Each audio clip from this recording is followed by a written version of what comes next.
turbong nang raje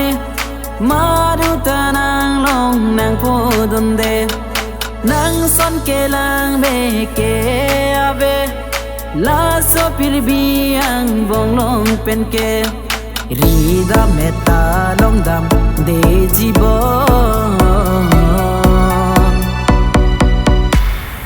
nang son ke me asami phan ke rida meta long dam de jibon nang son asami hanjang pi phan ke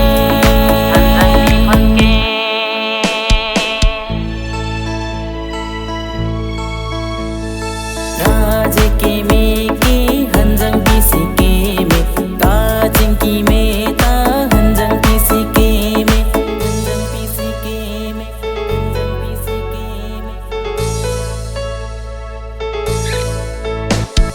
nang ni phan puan ke ro zorori un ini nang phan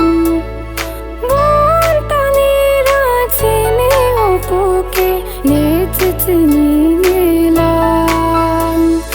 rana ni pi chat ara chi ke mi ke lang no pu ke ne chi pu the the nang chi ni lo nang ke han chang pi se nang chi pu ke